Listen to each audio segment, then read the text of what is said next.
우리들은 다 하나님의 뜻을 따라서 선하게 옳게 살고 싶어 하는 생각을 가지고 있는데, 이게 막상 현실에 가면 전혀 그렇게 잘 안 될 때가 많이 있죠.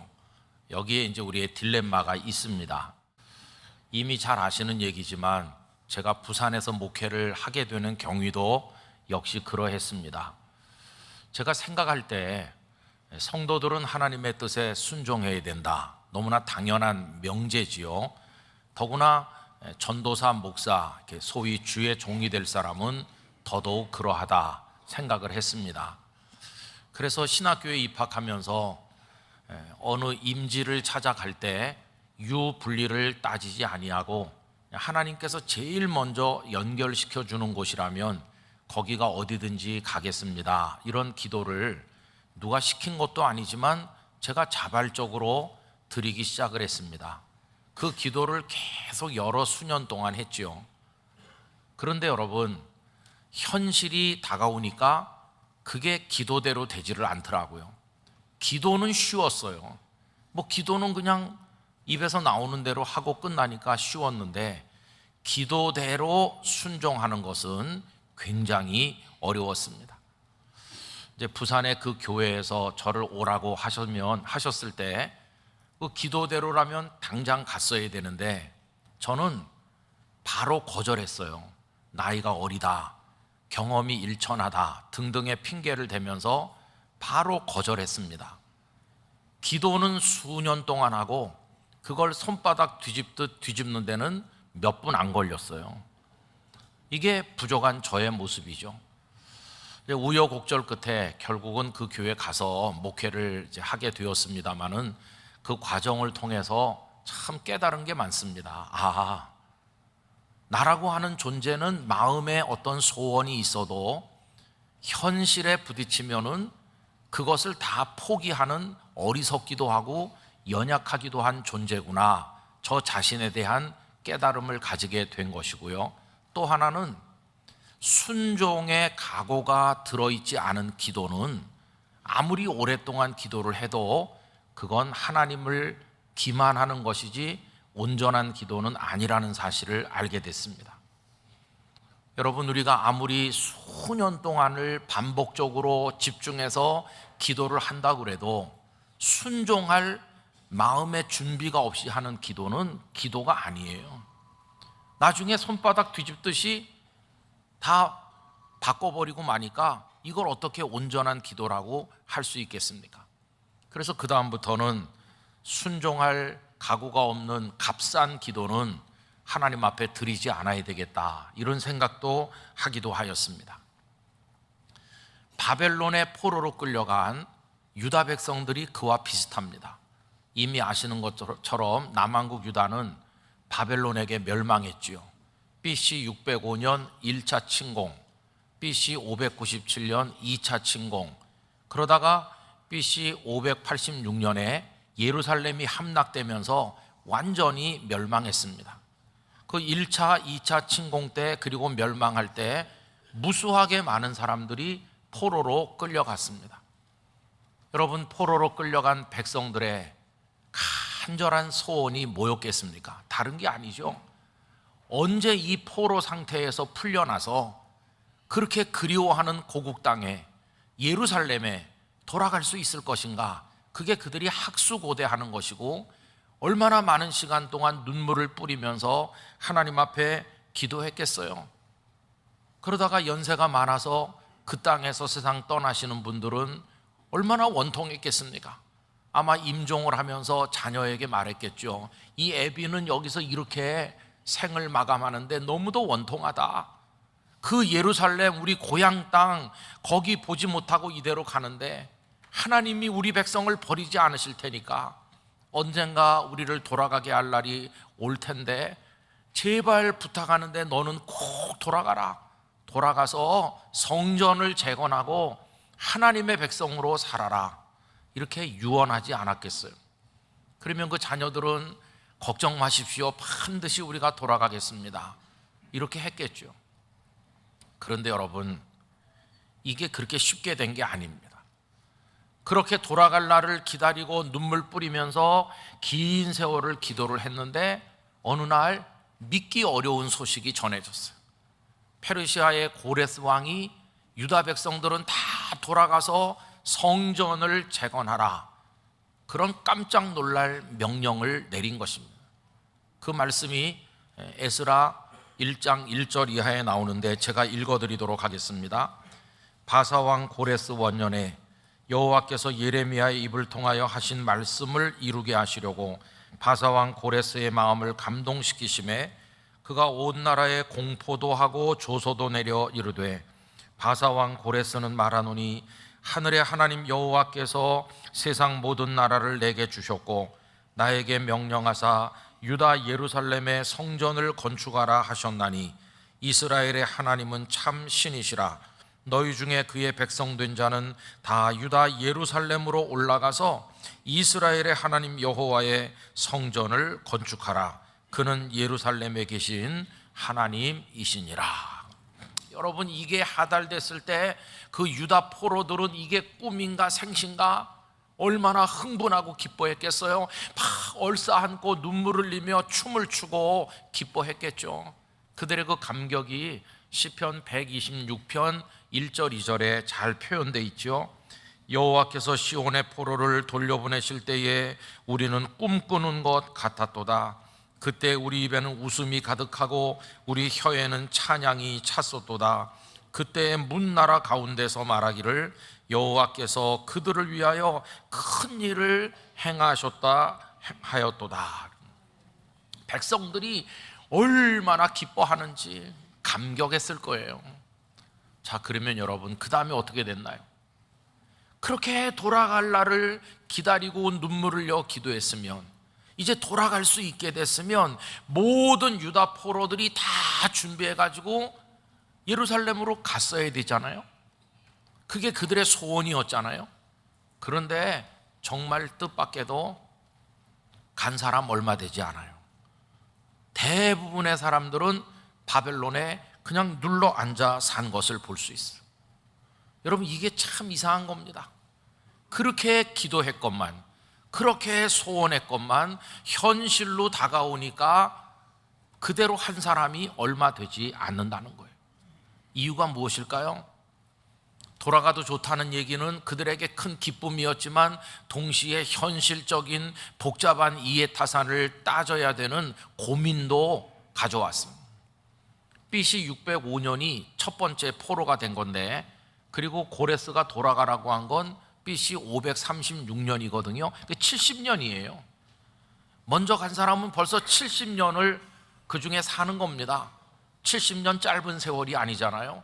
벌써 거기서 자식들이 여러 태어났고 그렇게 고통받았지만 이제는 자리 잡고 돈도 벌었고 부자 소리도 듣게 됐고 안락하게 살고 있는데, 이거 어떻게 다 놓고 갑니까? 어떻게 생활 터전 포기하고 돌아가겠나요? 더군다나 예루살렘은 어떤 곳입니까? 무너진 이후로 완전히 방치돼 가지고 짐승들이나 오가는 폐허로 변해 있는데, 거기 돌아가면 맨 땅에서 다시 시작해야 되는데 그 고생을 누가 감당하겠어요? 더군다나 바벨론 땅에서 태어난 사람들은요, 아무 정이 없어요. 그래서 여러분, 돌아갈 사람들이, 모든 백성이 다 돌아갈 사람들이 됐어야 될 것 같은데 의외로 일부만 돌아왔다는 사실을 우리가 알 수 있는 것이죠. 일부만 돌아왔어요. 저는 예루살렘에 돌아온 그들, 바벨론 땅에 그동안에 마련한 삶의 터전을 다 포기하고 짐보따리를 짊어지고 출발한 그 사람들은 위대한 사람들이라고 생각합니다. 그들은 마치 그들의 조상 아브라함과 같은 믿음과 순종의 용기를 가진 사람들이라고 할 수 있어요. 일찍이 하나님께서 아브라함에게 말씀하셨죠. 너는 너의 본토 친척 아비 집을 다 떠나서 내가 네게 지시할 땅으로 가라. 그래서 그는 가나안 땅에 가기 위하여 모든 걸 다 내려놓고 출발하지 않았습니까? 오직 하나님 한 분만 믿고 하나님께만 순종하는 마음으로 출발했죠. 그 사람이 아브라함이잖아요. 근데 지금 여기 바벨론을 출발해서 예루살렘으로 올라가는 이들도 그와 같은 거죠. 하나님 우리를 가라고 하신다. 고향으로 돌아가라고 하신다. 그러면 그 하나님 한 분 믿고 출발하는 겁니다. 그래서 이 귀한 자들은 한 사람 한 사람이 마치 아브라함과 같은 믿음과 순종을 했던 아름다운 사람들임을 알 수가 있는 것이죠. 여러분, 그래서 그들이 돌아왔어요. 돌아온 그들에게 무슨 보상이 있었나요? 아무것도 없어요. 황폐한 예루살렘이 그들을 맞이했을 뿐이에요. 누가 그들을 알아주기를 했나요? 아무도 알아주지도 않았어요. 그러나 단 한 분 그들을 귀하게 생각하시는 분이 계셨어요. 다름 아닌 아버지 하나님이셨어요. 하나님은 그들을 귀하게 여기셨어요. 내가 너희를 절대로 잊지 않겠다. 그래서 그들을 다 기록에 남기셨어요. 그게 바로 에스라서 2장에 나오는 내용이죠. 여러분, 2장 1절 2절 오늘 본문 2절을 다 같이 읽어보겠습니다. 옛적에 바벨론 왕 느부갓네살에게 사로잡혀 바벨론으로 갔던 자들의 자손들 중에서 노임을 받고 예루살렘과 유다도로 돌아와 각기 각자의 성읍으로 돌아간 자 곧 스룹바벨과 예수아와 느헤미야와 스라야와 르엘나야와 모르드게와 빌산과 미스바알과 비그에와 루훔과 바나 등과 함께 나온 이스라엘 백성의 명수가 이러하니. 하나님께서 그들을 귀하게 여기시고 그들을 다 기록하신 것을 볼 수 있어요. 2장 전체가 가족별로 가문별로 기록된 것이죠. 그래서 총 수가 몇 명인가? 여러분, 64절 65절 다 같이 읽겠습니다. 온 회중의 합계가 42,360명이요 그 외에 남종과 여종이 7,337명이요 노래하는 남녀가 200명이요. 저는 성경을 읽을 때마다 깜짝깜짝 놀라곤 해요. 이게 언제입니까? 지금으로 따지면 2,500년쯤 전이거든요. 요즘도 어떤 일을 하고 난 다음에 기록에 남기는 게 쉽지 않은데 2,500여 년 전에 하나님은 돌아온 사람들을 기록하시는데 가정별로 다 기록하고 심지어는 노비가 몇 명이었었는지 그 밑에 보면 짐승이 몇 마리였었는지까지 기록하고 있어요. 이렇게 철저하게 하나님은 기록하시는구나 깜짝 놀랄 때가 있다는 것입니다. 여러분, 하나님께서는 왜 기록하셨나요? 기억해 주시는 거예요. 너희들을 잊지 않겠어. 내 명령을 따라서 고국 땅에 돌아오는 너희들의 눈물과 노고와 헌신을 내가 절대로 잊지 않겠다. 너희들은 귀한 사람이야. 새로운 역사를 일으키는 주역이야. 내가 너희들을 기록하여 축복하겠다. 이게 하나님의 마음이었다는 것을 알 수 있는 거죠. 여러분, 사실 유다가 그 죄악으로 인해서 바벨론에게 멸망하게 된 것도 하나님의 뜻이었어요. 그런데 70년 이후에 내가 너희를 다시 돌아오게 하겠다는 것도 하나님의 사랑의 계획이었습니다. 그러면 돌아오게 하시면 돌아와야 될 거 아니겠어요? 믿음의 사람이라면. 하나님은 그들의 귀환을 오래전부터 준비하셨어요. 멸망하기 전부터 준비하셨어요. 그래서 예레미야서 29장 10절 여호와께서 이와 같이 말씀하시니라 바벨론에서 70년이 차면 내가 너희를 돌보고 나의 선한 말을 너희에게 성취하여 너희를 이곳으로 돌아오게 하리라. 여러분, 이 말씀이 아직 멸망하기 전에 미리 하신 말씀이, 하나님은 다 계획이 있으시잖아요. 그래서 누굴 세웠습니까? 영원할 것 같은 바벨론 제국이 메디아와 페르시아 연합군에게 어느 날 갑자기 무너지고 천하를 손에 쥔 사람은 고레스라는 사람인데 하나님께서 고레스의 손에 열방을 맡기셨어요. 고레스에 관한 예언 이사야 45장 1절 여호와께서 그의 기름 부음을 받은 고레스에게 이같이 말씀하시되 내가 그의 오른손을 붙들고 그 앞에 열국을 항복하게 하며 내가 왕들의 허리를 풀어 그 앞에 문들을 열고 성문들이 닫히지 못하게 하리라.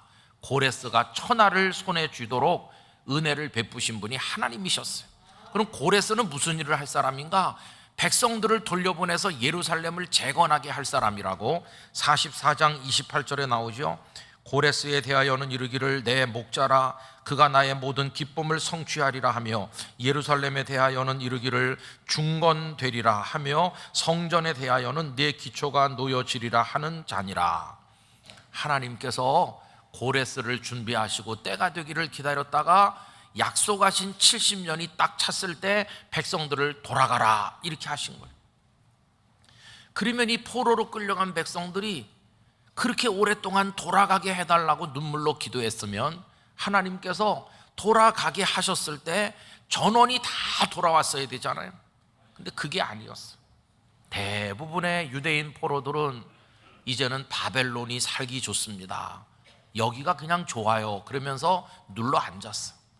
그리고 아까 읽은 일부만 그 역경을 무릅쓰고 고생을 각오하고 하나님의 말씀에 순종해서 돌아온 것을 볼 수 있는 거죠. 그래서 하나님은 그들을 기록하신 거예요. 너희들을 잊지 않겠다.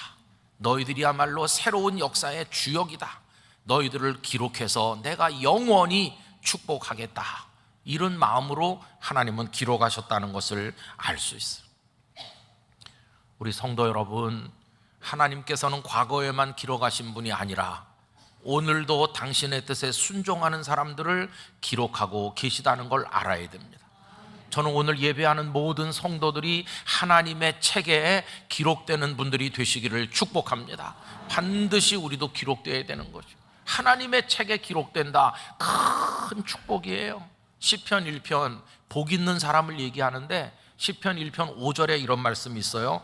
그러므로 악인들은 심판을 견디지 못하며 죄인들이 의인들의 모임에 들지 못하리로다. 예전 번역에서는 의인의 회중이라고 그랬어요. 회중이라고 하든 모임들이라고 하든 그 히브리어 에다를 번역한 건데, 이 에다는 특별한 사람들의 이름을 적는 걸 말하는지 아무나 그냥 다 들어오는 게 아니에요. 특별한 마음을 가진 사람, 하나님을 앙망하는 사람, 하나님을 경외하는 사람, 하나님의 말씀을 묵상하면서 주야로 기뻐하는 사람, 그 말씀에 순종하기를 원하는 사람, 떠나라고 하면 떠날 수 있는 사람, 그런 사람들이 그 에다에 기록된다는 걸 알 수 있잖아요. 저는 우리 성도 모두가 그 속에 농명되는 축복을 얻으시기를 바라는 것입니다. 우리 주님은 우리의 이름을 기록하셔서 한 명씩 불러내실 거예요. 요한복음 10장 3절, 문지기는 그를 위하여 문을 열고 양은 그의 음성을 듣나니 그가 선한 목자 되신 주께서 자기 양의 이름을 각각 불러 인도하여 내느니라. 할렐루야. 우리 성도들의 이름을 주님이 불러주시기를 바라는 것입니다. 한 명씩 한 명씩. 이거는 영적으로 말하면 마지막 날 저 천국문에서 우리의 이름을 부르실 걸 얘기하는 거예요. 요한계시록 21장 27절, 우리 화면을 보면서 다 같이 읽겠습니다. 무엇이든지 속된 것이나 가증한 일 또는 거짓말하는 자는 결코 그리로 들어가지 못하되 오직 어린 양의 생명책에 기록된 자들만 들어가리라. 할렐루야. 생명책에 기록된 사람들만 들어가는 나라, 거기가 바로 천국임을 말씀하고 있는 거죠. 성도 여러분, 다 영락교회 교족부에 여러분들의 이름 세 글자, 두 글자 기록되어 계시죠? 근데 영락교회 교족부에 기록된 거 가지고 천국에 가는 게 아닙니다. 하늘나라 생명책에 이름이 기록돼야 돼요. 하나님의 말씀에 순종해서 자, 이제는 예루살렘으로 가라 그러면 고생스러워도 역경이 예상되더라도 가야 되는 것이고, 오라 그러면 와야 되는 것이고, 그게 우리가 하나님을 경외하는 믿음의 방식인 것이죠. 여러분, 누가 기록됩니까? 그 하나님의 말씀에 따라 귀환한 사람들만 여기 기록되고 있는 거예요. 바벨론이 좋아요 그러면서 풍요로운 땅, 자신의 이익을 따라서 주저앉은 사람은 이 명단에서 다 빠져 있다는 것을 알아야 돼요. 그들은 바벨론에서 예루살렘으로 왔다면 우리는 어떻게 해야 될까요? 우리도 이 세상이라는 죄악된 바벨론에서 출발해서 하나님의 은혜의 보좌를 향해 끊임없이 나가야 될 줄로 믿습니다. 은혜의 보좌를 향해 날마다. 근데 문제는 뭐냐 하면 사탄이 우리에게 계산기를 꺼내 들게 한다는 거예요. 야, 너 하나님 말씀 듣고 따라가 보면 고생문이 훤하다. 그 예루살렘은 다 무너진 곳이야. 여기 바벨론에 너 지금 살기 좋은데 여기 남아라. 한번 계산기 두드려 봐라. 많은 사람이 이 세상이라는 바벨론에 그냥 앉아 있는 경우가 많이 있어. 그래서 하나님의 은혜의 보좌 앞으로 돌아오질 않아요. 그냥 하나님을 모르는 건 아니에요. 포로로 남아있던 사람도 하나님을 알긴 다 알죠. 그러나 행동하지는 않죠. 오늘날도 비슷해요. 여러분, 요즘에 우리 한국 교회 성도들의 신앙의 모습은 다 바닥까지 무너졌다고 생각합니다. 옛날에 우리 선배들은 철저하고도 분명하게 믿었거든요. 옛날에는 성수주일이라는 말이 있었어요. 주일날 1시간 왔다 가는 게 아니라 온전히 하루를 주께 드린다. 월요일 아침에 중요한 시험이 있어도 주일날 공부하지 않았어요. 왜냐하면 주님께 드리는 날이다. 교회 와서 있으면서 찬송하고 기도했어요. 그리고 말씀을 읽고 기도하는 일에 아무리 어렵고 바빠도 최선을 다했어요. 그리고 경제적으로 쪼들려도 나의 감사를 하나님 앞에 표현하겠다고 예물을 정성껏 드린 데 관련된 감동적인 이야기들이 참 많아요. 근데 요새는 그렇게 하면 사람들이 광신자라고 그래요. 아니 무슨 예수를 저렇게 이상하게 믿냐고, 편하게 믿으라고 그래요. 그래서 편하게 믿는 사람이 너무 많아요. 코로나는 우리를 그냥 편하게 믿게 만들었어요. 편안하게 믿고. 인터넷이 발전해가지고 하나님 나에게 뭐라고 말씀하시나 이렇게 기대하는 마음, 사모하는 마음으로 보좌 앞에 와서 엎드리는 게 아니라 이제 그런 신앙의 모습은 거의 다 없어졌고, 이제는 내가 인터넷의 바다로 들어가가지고 내 귀를 즐겁게 하는 메시지 어디 없을까, 내가 찾아다니는 거예요. 나에게 말씀하시는 하나님이 아니라 내 마음에 맞는 하나님을 내가 만들고 찾아내는 거예요. 그런 이상한 방식으로 기독교 신앙이 타락해가고 있다는 것을 알 수 있습니다. 그래서 하나님께서 예루살렘으로 가라고 하는데도 안 오는 사람 많아요. 그냥 있는 거죠. 여러분, 이렇게 하다 보니까 하나님의 명단에서 빠지는 사람이 너무나도 많아요. 저는 오늘 우리 예배하는 성도들 모두에게 부탁드립니다. 여러분, 신앙의 기본을 잘 지켜서 하나님을 믿으시기 바랍니다. 하나님의 집에 오셔서 예배하시고 하나님 말씀을 붙드시고 엎드려 기도하면서 은혜의 세계 속으로 들어가시고 하나님을 사랑하면서 세상이 어떤 방향으로 흐르든지 하나님의 말씀을 따라 흐르시기를 바랍니다. 하나님의 말씀의 방향으로 우리들은 나가야만 된다는 것이에요. 그래야 하나님의 책에 기록되는 사람이 될 수 있다는 것이에요. 여러분, 마태복음 24장 31절에 마지막 때 주님이 그렇게 모으신다고 말씀하고 있죠. 그가 큰 나팔 소리와 함께 천사들을 보내리니 그들이 그의 택하신 자들을 하늘 이 끝에서 저 끝까지 사방에서 모으리라. 아멘. 여러분, 사방에서 모을 때 하나님의 생명책에 기록된 영락의 성도들, 오늘 예배하는 분들 다 주님 앞으로 모이시게 되기를 원하는 것입니다. 그게 우리가 하나님을 믿는 방식이고 우리가 기대하는 궁극의 축복인 것이죠. 자, 그러면 여기 이렇게 예루살렘에 모인 이들이 무슨 일을 했나요? 그들은 무너진 것을 다시 세우는 재건을 했는가 하면 없던 일을 새로 시작하는 일을 하게 되었어요. 그게 오늘 말씀 68절 69절이죠. 어떤 족장들이 예루살렘에 있는 여호와의 성전터에 이르러, 성전터에 와보니까 다 무너지고 아무것도 없잖아요. 하나님의 전을 그곳에 다시 건축하려고 재건하기 위해서 예물을 기쁘게 드리되 힘 잘하는 대로 공사하는 금고에 드리니 금이 6만 천 다리기요 은이 5천만에요 제사장의 옷이 100벌이었더라. 재건하기 위해 또 새로운 역사를 이루기 위해 그들은 그 어려운 중에 헌신한 거죠.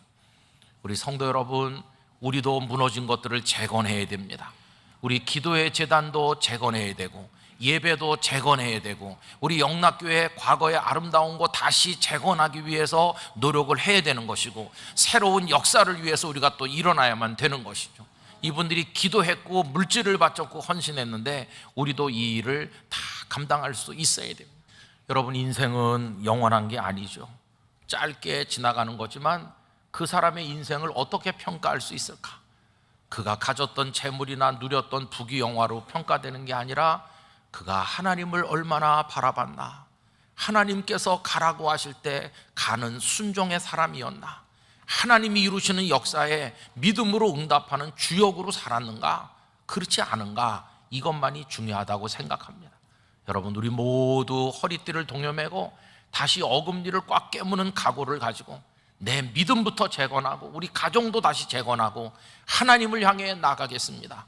그런 마음으로 출발하는 우리 성도들이 되시기를 바라는 것입니다. 여러분들의 신앙과 삶에 우리 하나님만이 주시는 놀라운 평강과 풍성한 은혜와 축복이 함께 하시기를 진심으로 축원합니다.